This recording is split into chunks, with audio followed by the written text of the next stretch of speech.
plus longtemps que ceux qui sont bien portants. Souvent nous pensons que on va mourir parce qu'on est malade. Mais il y a ceux qui sont bien portants, qui ne sont pas malades, mais qui meurent avant ceux qui sont malades. J'ai une de mes tantes. Elle est tombée malade, on a de quoi avec l'asthme. Quand elle fait des crises là, on se dit, oh, elle va mourir. Oh, elle va mourir. Oh, elle ne va pas vivre longtemps. Après l'asthme, elle a eu encore le diabète. Elle dit, oh, c'est fini. Là, elle va vite partir. Après encore, la tension. L'asthme, la tension, le diabète. Les gens qui marchaient sur leurs deux pieds sans maladie. Les gens qui se moquaient d'elle.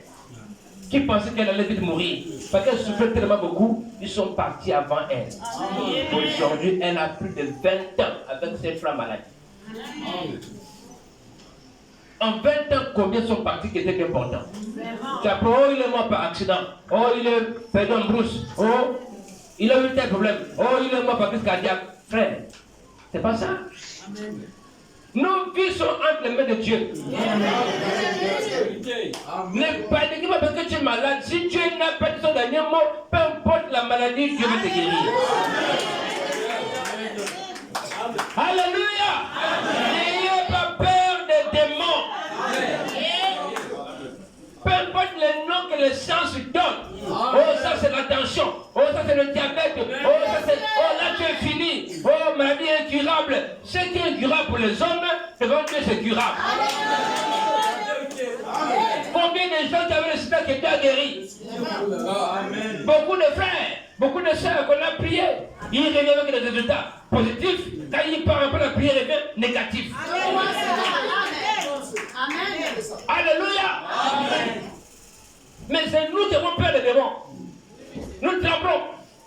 Et psychologiquement, on s'affaiblit.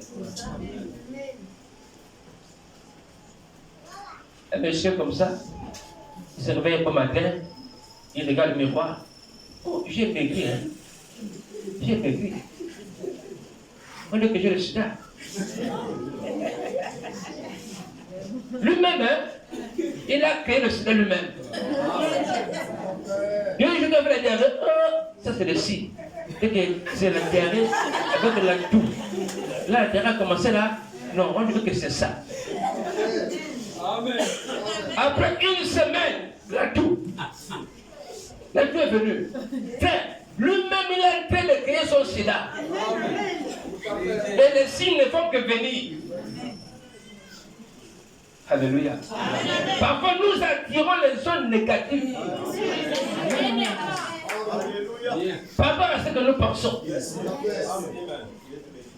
Je dois faire l'accident. Je vais faire l'accident. Tu vas faire l'accident. Je ne fais pas comme si je vais être malade. Non. Ah non. Malade. Pas malade. Tu sais que malade. Quand vous ne constatez que ce qui est négatif, tu es en train de voir. Et voilà, je ne vais pas la moyenne. Voilà, non, là. Tu lis le devoir où là, je vois la pensée. Ça là, je ne comprends rien. Tu n'as même pas réfléchi. Tu n'as même pas les études. Ah non, là, ça là. Non, ça, je ne peux pas. Quand j'étais en 5e, on avait des élèves au fond qui Herman. Quand il vient seulement le devoir, il est toujours le premier à finir le devoir. Quand il vient, il lit seulement une fois. Regarde.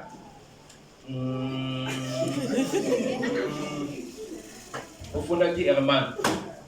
Monsieur, j'ai fini. Il a la coupe vierge. Mais tu n'as rien fait, il dit, monsieur. Là, je peux réfléchir, je ne vais pas venir. On est passé 2 heures là à réfléchir inutilement. Là, je ne peux rien comprendre. C'est zéro seulement. Comment on peut être négatif comme ça? Ça des tâches. Même parfois, c'est vers la fin que l'inspiration vient. Les réponses viennent. Tu commences, ah oui, c'est ça. Mais non. Tu restes maintenant, non, là, j'ai foutu. Ah, ça, là, j'ai même étudié ça. Hein. J'ai écrit même quoi. C'est pas la peine. tu abandonnes. Trop négatif. Trop négatif. Tu vas à la chasse. Là, je ne vois rien. Tu vas rater le produit. C'est quoi je vais rater le produit? Parce que je ne vois rien. Non, je vois que là, là, c'est pas bon. Voilà, tu vas rater le produit. L'église, monsieur. Quand tu fais quelque chose, souvent la chose qu'on craint, c'est que vous arrivez. Alors, identifiez quoi ce qui est positif. Quand je vois les riches deviennent riches, les pauvres s'appauvrissent. Parce que les riches pensent à comment devenir encore plus riches. Mais les pauvres, ils sont toujours à en avoir peur. Alors, ils pensent toujours à la pauvreté. Nous, les pauvres, là, on a un sujet de l'attention. Ça, c'est pas dit des riches. Ça, c'est un sujet ça là. On a un sujet de diabète là. Vous voyez? En fait, ils pensent qu'il y a des choses négatives et il y aura des situations qui vont encore l'appauvrir. Vous voyez, quelqu'un qui est pauvre, il est diabétique, il est hypertendu, hein, il a des maladies compliquées, bizarres. Oh, ça me fait brûler. Il devient encore plus pauvre. Donc, je vous dis, pauvre plus pauvre. Hein? Pauvre au carré. C'est la pauvreté au carré assurée jusqu'aux enfants, aux petits-enfants. Tu es pauvre. Tu épouses une pauvre. Vous arrivez à quoi? Pauvre 65. Amen, Oh, amen. le pasteur, c'est l'amour, non? C'est pas le bien matériel. Attention. Amen. Ça, c'était l'évangile avant.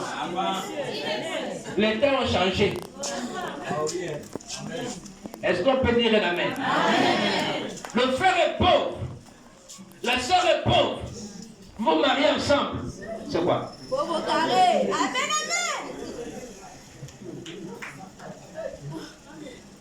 Parce que là, vous allez maintenant inciter les sœurs à ne pas prendre les pauvres. Mais oui. Je ne peux même pas dire à ma fille de prendre les pauvres. Si tu veux te marier, tu sors la pauvreté. Les pauvres n'ont plus le droit à se marier. Ça, c'était avant. Actuellement, tu es pauvre, tu sors la pauvreté, tu te maries. Le Père dit amen. Encore amen. Les sœurs, ouvrez les yeux. L'amour ne suffit pas. Ah, pasteur, là vous ne péchez pas. Quand on va dire, est-ce qu'on mange l'amour? On mange des GTM. On mange le bobo sucré. Non. Nous sommes sur la terre, frère. Détrompez comme on n'est pas au ciel encore. On est encore sur la terre. Et sur la terre, on a besoin de manger, de s'habiller, de se faire plaisir. Tu ne peux pas laisser.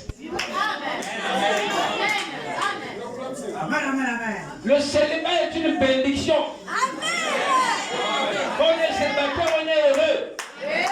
On n'a pas de pensée. On n'a pas de dépenses. Hein? Restez célibataire. Ne cherchez pas le problème. Tu manges un morceau de pain, ça te suffit. Boîte de sardines, ça va. Tu as seulement un cassif acheté, ça va. Il n'y a pas d'amen. Soulever la femme le plus vite, c'est soulever le problème. Quand tu maries une femme, tu maries sa famille. Tu as d'abord ta famille à toi, et tu n'as même pas envoyé ta mère même 1000 francs. Tu peux encore la famille de la femme. Et quand tu parles, maman là-bas, oh mais dis que moi! Tu vas les voler? Il t'a envoyé chercher. Tu fais neuf pourquoi? Qui t'a envoyé d'abord? Restez célibataire, mes frères. La Bible dit les désirs de la femme se porteront vers son mari. Le mari ne doit pas se fâcher. Quand un homme se fâche parce que la femme exprime un besoin, il a encore gamin. Si à ta femme chérie, j'ai compris, je n'ai pas encore. Mais quand tu dis, je vais le voler. Ça même tu sais que je n'ai pas l'argent. Même si elle sait que tu n'as pas, elle va te demander. Même si elle tu demandais. Chérie, a plus lui. C'est comme si tu me tentes. Hein? Tu sais qu'il a eu le salaire, non? Ça n'est pas ton problème. C'est qu'elle sait qu'il n'y a plus lui. Alléluia. Si tu veux venir maintenant là, tu vas voir. Frère, ne te fâche pas. Les désirs de la sœur doivent se porter vers toi. Elle a besoin de la crème, c'est toi. Elle veut manger, c'est toi. Elle veut s'habiller, c'est toi. Ses parents sont malades, c'est toi.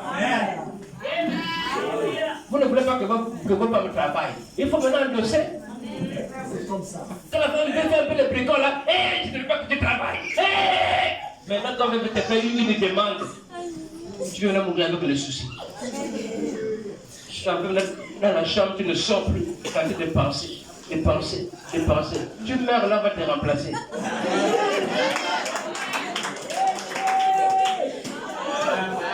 Alléluia. Oh, le mariage c'est l'amour. Le mariage c'est l'amour, oui, je suis d'accord avec le mariage c'est l'amour. Mais ça ne t'arrête pas à l'amour. Tu n'es pas un travail, je te marie pourquoi? Tu n'es même pas stable.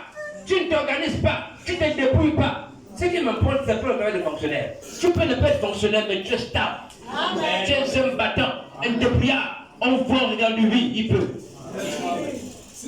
C'est pas le croiser des bras, le croiser des mains, c'est de lire la Bible du matin au soir.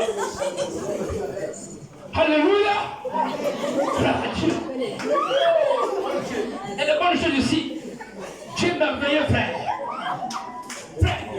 Frère, c'est bon ici, frère. Fais un peu ça. Oh, merde. Le prophète a dit. Oh, il a bonhomme, c'est un grand prophète. De 6h à 18h, tu as de méditer, de lire les brochures. C'est comme il est chez le corps de chair.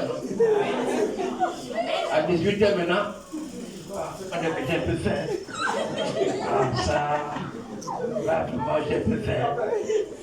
Manger les brochures, manger les versets, manger la Bible, manger la prière, manger la consécration pendant 1 jour, 2 jours, 3 jours, 1 semaine, 1 mois. Amen. Alléluia. Amen. Il y a un temps pour lire la Bible. Il y a un temps pour aller travailler. Dieu ne veut pas que les pauvres, quand l'église est pauvre, l'église n'avance pas. Dans une église, il n'y a pas de travailleurs, il n'y a pas de débrouillards, il n'y a pas de hommes d'affaires. L'église sera stagnée. L'église n'avance pas. On pense que les chrétiens sont des pauvres. C'est ici. C'est ici. Allez ailleurs, dans les grands pays, dans d'autres pays, les chrétiens sont des hommes d'affaires. Ils sont des entreprises, des sociétés, des magasins, des boutiques, des pharmacies, des cliniques, des écoles, des bus, des voitures, des taxis. Mais nous, on pense, oh frère, chercher le royaume des cieux, frère, c'est ce qui est plus important. Oui, d'accord. Tu vas nous servir du pauvre. Il n'y a pas d'amen. Tout le monde doit travailler, doit se débrouiller. Et finir le mariage des pauvres, non. Si la sœur est pauvre, le frère est riche. Si le frère est pauvre, la sœur est riche. C'est pas pauvre, non. Vous allez faire souffrir les autres. Tout le temps. Ça c'est. D'accord, à côté des gars, j'ai fini. Fais le temps. Les couches sont finies. Tout le temps.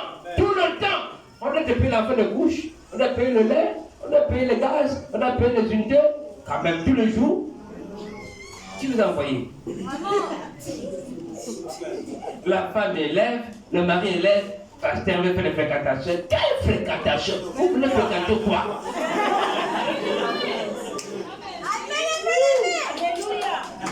Quand je passe pas mes collègues pasteurs qui fréquentent les élèves, là, c'est pour la question. Ils sont déjà conduits où? Vraiment. Comment on peut autoriser des élèves dans la fréquentation? Qu'est-ce qu'on cherche? C'est pas le sexe? Mais non. Le mariage, c'est pas pour les élèves. On peut autoriser une sœur élève avec un frère qui travaille. Oui, monsieur. Amen. C'est pas le frère élève, la soeur élève, on a fréquentation. La femme est en 4e, le mari en 2e. Les fréquentations vont durer 10 ans. Et après 10 ans, le va venir une soeur qui est plus jolie, qui prie. Oh, sœur, excusez-moi, hein, je ne vais pas attendre 5 ans, mais je vois que les choses ne marchent pas entre nous. Parce que là, tu veux mieux. Alors, vous allez vraiment considérer la pauvre soeur pendant 5 ans. Après 5 ans, oh bon, vraiment, c'est pas de moi, hein. Faut me comprendre. Et je ne ressens plus rien pour toi. Il n'y a pas de sentiment. J'ai essayé rien. 5 ans! Et la soeur aura une crise cardiaque. J'avais refusé le frère Ratel à cause de toi. J'ai refusé le frère Emilika à cause de toi. Maintenant, après 5 ans, tu me dis que non, que. Qui t'a pas envoyé à ça?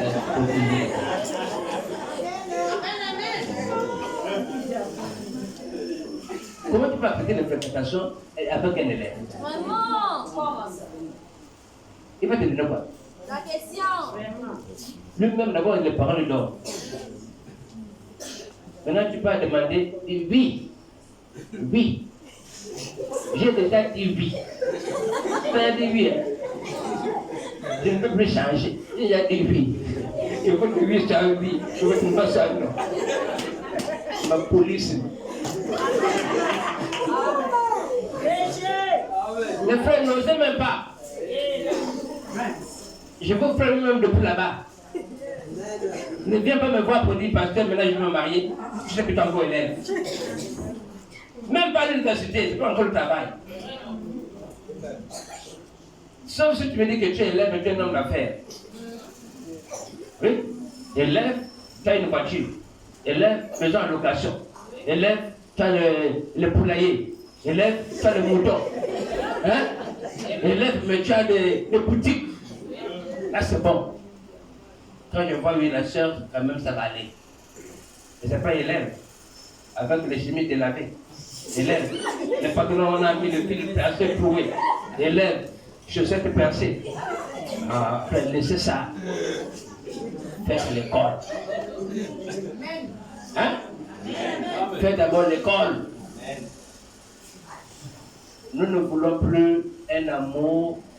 Bon, pasteur, vous avez dit que c'est l'amour qui compte. Tu as mal compris le prophète. Il pose d'abord la question si vous aimez la sœur.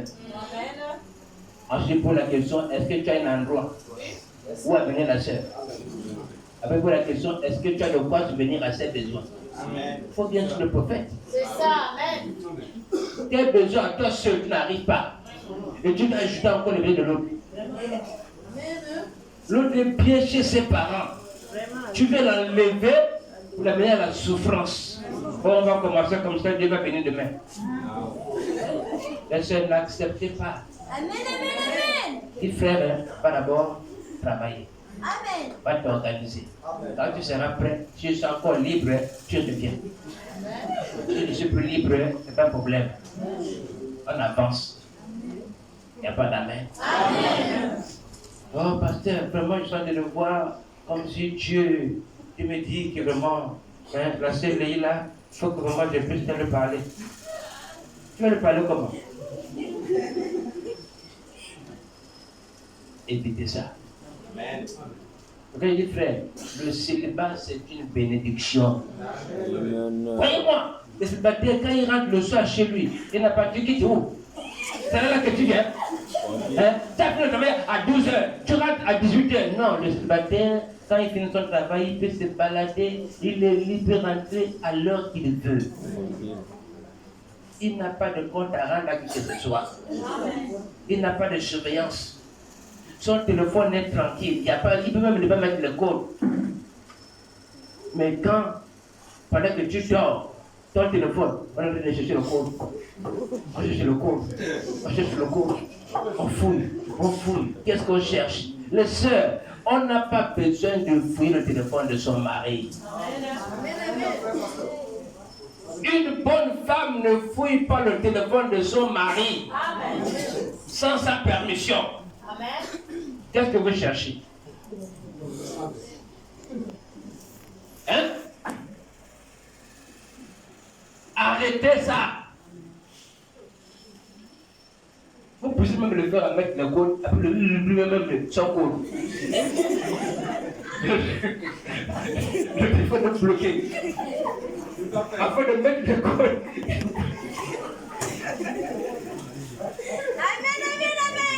Tu me donnes le code. Oh, elle a découvert mon code. Il faut que je charge. Il a chargé. Oh, elle a encore découvert. Il faut que je charge. Ah, pas le code. On va maintenant flasher le téléphone. Arrêtez ça. Hein? Rares sont les marques pour les téléphones des femmes. Mais les femmes, toujours. Non, je connais, il n'y a pas été rare. Mais les femmes. Amen. Arrêtez ça. Amen. Le mariage est basé sur la confiance. Amen. Et non sur le soupçon. L'amour ne soupçonne pas le mal.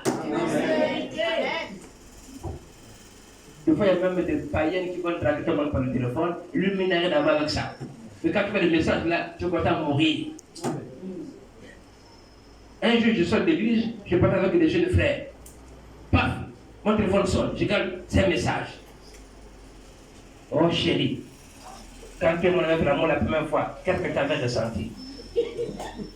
Moi, avec toi, je ne connais même pas. Elle envoie ça, paf. Je vais te dire, regardez-moi ça. Tu vas me voir ça là. Elle va penser quoi? Une femme qui dit qu'elle va faire le rapport sexuel, alors que moi je n'en connais pas ça. Mais si tu tombes sur un message comme ça, tu vas dire voilà, là j'ai la preuve. Tu ne sais pas non, pourquoi elle peut dire ça? C'est qu'il y a une chose qui s'est passée entre vous. Amen. Le diable est rusé, hein? Très rusé.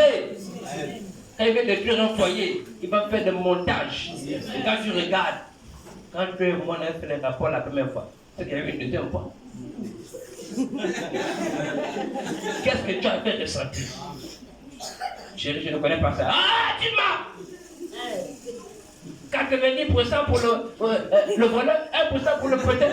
De ça, tu as fait quoi? Rien que les messages. Tu vas mettre ton foyer en l'air à cause d'un message. Alléluia. Et grâce, je suis très sérieux. Beaucoup de couples souffrent par la pauvreté. Ne faites pas les mêmes erreurs. Ok, il dit, vous les sœurs, travaillez à l'école. Ne dis pas, même si je veux me marier. Le mariage n'est pas une prise en charge. Après, le peuple va encore vous maltraiter, c'est moquer de vous. Moi, quand je dis de ne pas réussir à l'école, tu joué encore de moi. C'est mon travail, c'est ma maison, c'est ma voiture. Tu as maintenant honte. Tu pleures maintenant. Tu fais que pleurer. Mes frères, c'est méchant. Quand toi tu as réussi, que la sœur n'a pas réussi. Et quand tu épouses la sœur, ça veut dire que tu acceptes de partager ta vie avec la sœur. Ta voiture devient sa voiture. Ta maison devient sa maison. Et quand tu dis non, c'est ma voiture, c'est ma maison, c'est trop blessant et ça fait très mal. Alléluia. C'est des choses qu'on doit modifier, on doit changer de langage. C'est notre maison, c'est notre voiture. Est-ce qu'on peut dire là-dedans? Parce que tu l'as pris au bas zéro, tu l'as mis un peu en haut. Non, il faut savoir que si je l'accepte ainsi, alors je dois fermer ma bouche à toute sa pauvreté, à tout ce qu'elle ne connaît pas. Je dois le pousser. Amen. Autrement dit, allez chercher des femmes qui travaillent. Vous ne voyez pas que ce serait bien. Le mari est médecin, la sœur médecin. C'est bien. Elle n'a pas la bouche. Oui, monsieur. Amen. Non. Elle n'a pas la bouche. Oh, mon salaire, il reste mon salaire. En fait, on ne se marie pas pour faire la pauvreté. Non. Le mariage, c'est juste pour la reproduction. Il n'est pas bon pour l'homme, ça c'est. Mais l'homme peut vivre sans la femme. Et la femme peut vivre sans l'homme. Ce n'est pas indispensable. Non, monsieur. Amen. Maintenant, quand vous prenez le mariage comme absolu, comme une prise en charge, mais finalement, on se demande. La femme n'a rien. le mari a quelque chose, vous vous mariez, mais la femme impose. C'est pas scripturel. Soyez humble. Alléluia. Amen. C'est pourquoi dans cette église-là, tu es élève, tu ne te maries pas. Tu es étudiant, ne te maries pas. Tu es un homme d'affaires, tu es élève, c'est bon. Tu es étudiant, homme d'affaires, c'est bon. Tu es travailleur, c'est bon. Et même travailleur aussi, on voit aussi la stabilité. C'est pas que tu travailles, tu es payé à 50 000 francs et tu veux te marier, non. Tu changes de travail. Alors là, le frère dit la main. Quand il voit le frère, après, vous n'avez pas de il faut travailler. Hein. Vous dites que là, si vous ne voulez pas travailler, tu dois faire quel travail? Les 50 000 là. Ça, c'est pas encore le travail. Ça, c'est des bricoles. Pour te permettre d'avoir un bon travail. Parce que 50 000 francs, un quelqu'un et ta famille, c'est insuffisant. Il n'y a pas la main. Amen. Donc, quand tu as 50 000 francs, c'est provisoire. Tu cherches comment les multiplier, comment créer autre chose pour avancer. C'est pas que je te glorifie. Moi, je ne donne pas la retraite là. Hé, là, quelle retraite?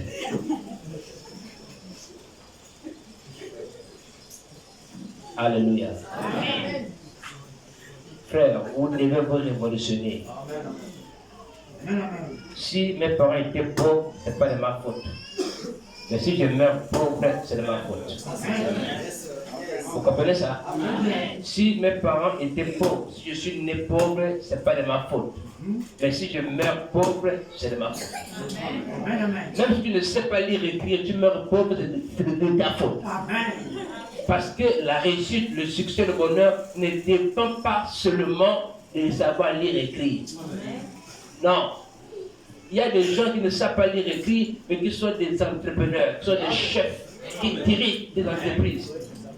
Ils ont des plantations, des cafés, des cacao, des plantations, d'ananas, des bananes. Ils ne savent pas lire et écrire, hein? Mais ils gèrent. Il a 1 hectare, 2 hectares de bananes. Toi, tu sais lire et écrire, tu n'as même pas ce que lui là. Donc ne dis pas que non, oh, nous n'avons pas réussi là, on n'est pas allé à l'école, on n'est pas allé à l'école. Non, l'école n'est pas le seul moyen de la réussite. Non, monsieur, on peut réussir ça à l'université. Monsieur, je crois cela. Amen. Là, à Chouane, là, vous allez voir des conducteurs de bus. Conducteurs, je ne sais pas, peut-être des... il y a encore quelle enchaîne là qui coûte un peu cher là. Même pas d'un peu sont en bas. La peine, la crue. Mais leur salaire, c'est le même salaire que les professeurs d'université. Des lycées, des collèges. Ils n'en vivent pas, professeur. Pour dire que c'est moi conducteur d'engin. Mais quand tu parles à la fin de mois, tu achètes tes 800 000, bien tes 600 000, lui, il ne connaît pas le même salaire que toi. Il n'est pas complexé. L'argent n'a pas la couleur. C'est même 10 000 là. Amen. On peut dire un amen. Amen. Donc arrêtez de vous sous-estimer. Arrêtez de vous dénigrer vous-même, de vous mépriser. Parce que tu ne connais pas lire et écrire, parce que tu n'as pas beaucoup appris. Non! Tu as les mains, tu as les pieds, tu as le cerveau. Réfléchis. Amen. La pauvreté, c'est aussi le manque des idées. Amen.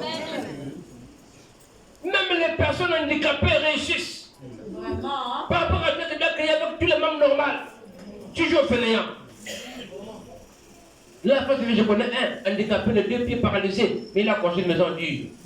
Il a fait l'électronique, il répare les appareils, tout. Il a dit, j'ai mes mains, j'ai mon cerveau, les pieds sont morts, mais je peux travailler sans avoir les pieds. Amen. Un frère, vous comprenez ça? Amen. Mais toi, tu peux marcher, courir, tu as les mains, les pieds, tu es là, à dormir tous les jours. Oh Dieu, dis-moi, oh Dieu, dis-moi, il t'a déjà aidé? Amen. Alléluia. Amen. Allez voir les gardens des boutiques là. Beaucoup n'ont même pas un niveau CM2. À peine peut-être, même quand il écrit, vous voyez comment l'écriture. Mais il est fort en mathématiques, il connaît pas additionner. C'est cela. Amen. C'est tout. Ils sont des millionnaires. Hein.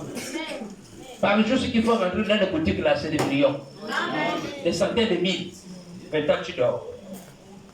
Les femmes qui vendent les beignets là, tu te moques de ne pas jouer dans le monde, c'est 10 000. Maintenant, tu te moques, maman, ma boule. C'est maman, ma boule. Mais elle construit des maisons avec ça. J'ai 2 sœurs enfants de vie, la sœur Julie et sa petite sœur. Je crois Albertine. Frère, elle fait seulement le manioc. À l'époque, il n'y avait même pas encore le moulin. Avec le manioc là, elles ont construit une maison dure, elles ont poussé leurs enfants à l'école jusqu'à l'université. Rien que le manioc. Amen, amen. Elles ont perdu leur mari très tôt, de veuve. Et elle avait que les plantations.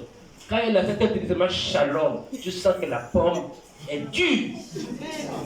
C'est une pomme qui ne peut pas avoir des ampoules. Parce qu'elle fait le manioc comme profession. Tous les jours, elle a travaillé. Aujourd'hui, ils sont à la vieillesse, les enfants sont à l'université, ils ont fini pratiquement, ils ont réussi, ça vient d'aider les mamans. Vous voyez ça? Frère, elle dit quoi? Un peu de croiser les bras, un peu de sommeil, d'assouplissement, et la pauvreté te surprendra comme un rôdeur. On est trop complexé. On a honte des autres. Mais l'argent reste pareil. Est-ce qu'on peut dire un amen? Dieu ne veut pas les pauvres. Amen. Parce que Dieu il est riche. Il veut que tu sois aussi riche. Il est riche dans ta tête d'abord. Après il est riche physiquement. Il n'y a pas d'amen. Mais il faut réviser la pauvreté. Réviser la pauvreté. Et il y a les aptitudes de la pauvreté qu'il faut aussi réviser. Vous voyez, quand vous gardez trop les vieilles choses, ça vous diminue la foi. C'est-à-dire que tu as peur que si je perds ça, je n'aurai plus d'autre. Et cela fait en sorte que vous emmagasinez que des vieilles choses qui ne vous servent plus à grand chose. Et les vieilles choses empêchent les nouvelles de venir parce qu'il n'y a pas la place pour les nouvelles choses. Amen. On n'a pas dit amen. Les vieux habits, les vieilles marmites, les vieux calcifs, les vieilles chemises, les vieilles chaussures. Faites un nettoyage par la foi. Vous balayez, non. Les autres sont en train de venir. Tu n'as pas encore vu, hein, mais tu crois que ça va venir. Donc, vous nettoyez, vous balayez parce que tu as la foi que ça va venir.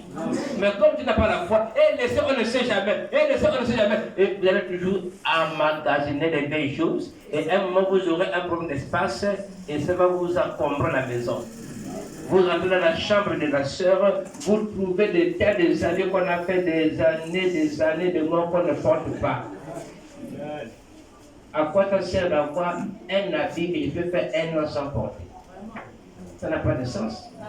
Tout ce qui est sur la terre, ça peut se détruire, on doit remplacer. Il y a un habit qui est éternel. Donc si ça se gaspille, je paye l'autre. Mais quand tu vas garder une veste toute une année, tu ne portes pas. Mais partage. Il y a ceux qui sont dans le besoin. Tu vas porter une tenue seulement depuis que le frère s'est marié, la veste qu'il a portée là. Il n'a plus jamais porté ça. C'était juste pour le mariage. Après le mariage, c'est fini. Il a mis ça dans le placard. Il ne s'était pas dit dans le prochain mariage. La robe de soirée après le mariage, là, on n'a plus jamais porté ça. C'est dans la valise. Or, c'est ça les habits de la fête, les tenues de la fête. Ce n'est pas la fête qui achète tes habits. C'est pas que j'achète tes habits. Hein? Alléluia. Amen. Les assiettes sont dans les armoires, dans le living. On n'utilise pas. Pourquoi? Oh, c'est pour les visiteurs, pour les étrangers. Et le mari mangeait dans les assiettes en plastique, il mangeait dans les marmites, il mangeait sur les feuilles. Et on a tassé les verres et les assiettes dans le living. Oh, que c'est pour les étrangers. Moi qui achète ça, je ne mange pas dans ça, c'est l'étranger qui veut manger dans ça. Et on peut faire 1 mois, même pas un étranger. 2 mois, même pas un étranger. Après, fausse manœuvre pour l'olivier de top qui t'est cassé.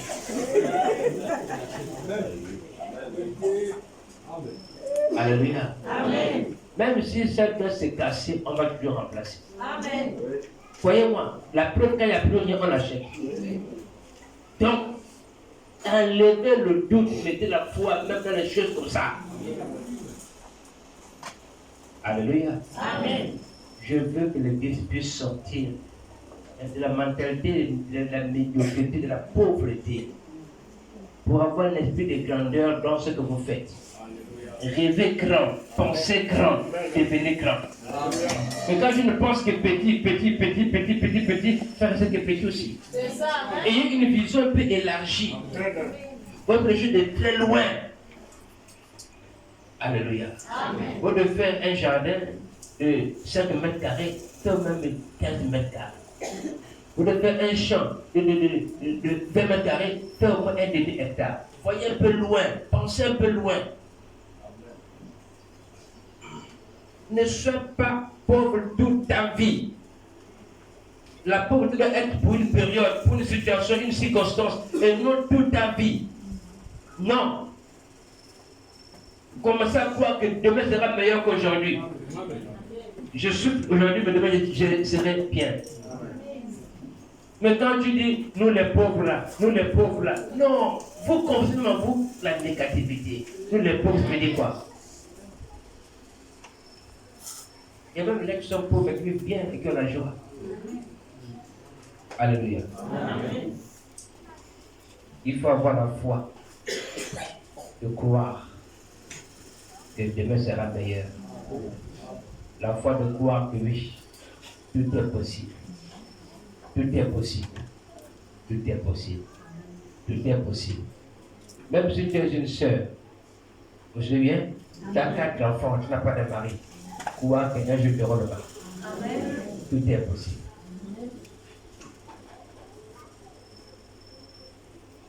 Le travail, Dieu veut que tu travailles.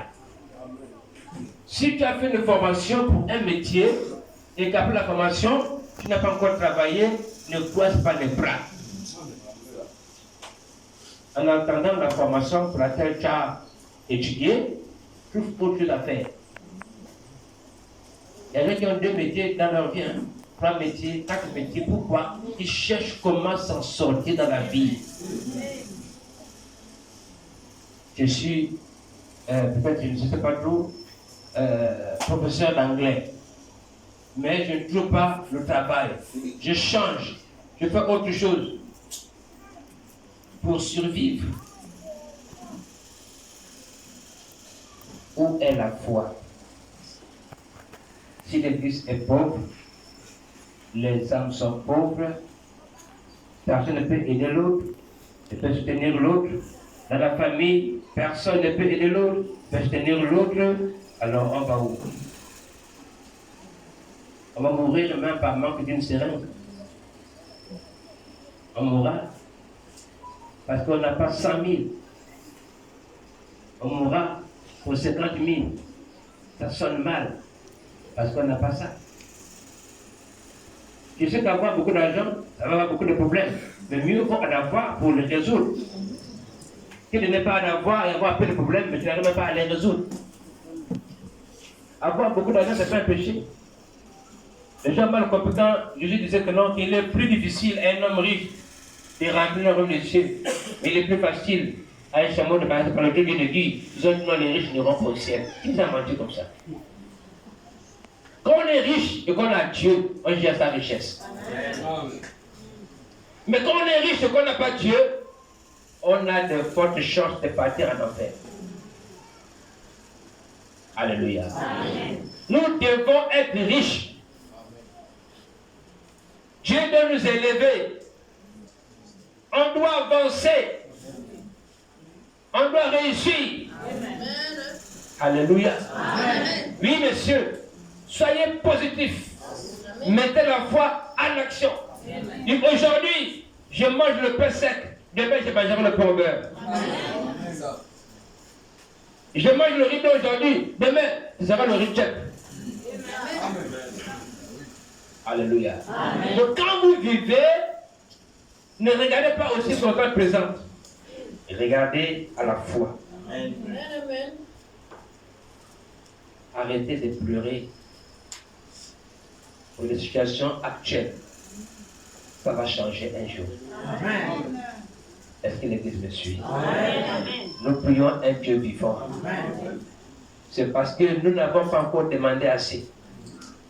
Lui-même, il a dit demandez en abondance. Il a dit demandez de grandes choses afin que votre joie soit Parfait. Est-ce que ta joie est parfaite? La mienne n'est même pas encore parfaite. Ma joie n'est pas parfaite. Parce que je n'ai pas encore ce que je veux. Je veux que Dieu me donne beaucoup. Beaucoup. Pour que ma joie soit parfaite. Bien que la joie ne dépend pas de la quantité de biens, mais de la satisfaction de ce que Dieu vous donne. Alléluia. Amen. La foi. Tu vas être malade et te plaindre dans la maladie. C'est pas normal. Amen. Quand tu es malade, il faut aller à l'hôpital ou il faut aller à l'église. On peut pour toi. Ou tu vas à l'église et à l'hôpital, on te soigne. Mais quand tu es malade, tu es à la maison. Je suis malade. Je suis malade. Tu pars à la chambre, tu prends le drap, tu te couvres, tu trembles. Non. Ça, c'est pour les enfants. Mais quand on est adulte, le raisonnement change. Tu dois aller chercher des solutions. Et non rester là, sur le drap, arrête de pleurer. Vous voyez un grand, on le fait à l'essai, rentre dans la chambre, arrête de pleurer la faim.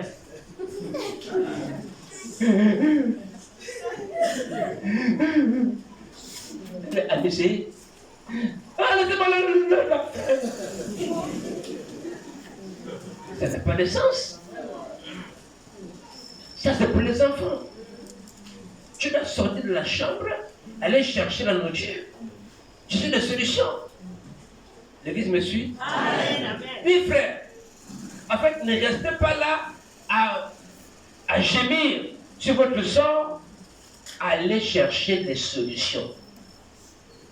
Parfois, au lieu d'attendre les opportunités, allez créer les opportunités. Jamais je vais injustement demander son pain. C'est la Bible. Jamais je vais injustement demander son pain. Les chrétiens ne sont pas demandés. Ils doivent avoir en abondance. Hein?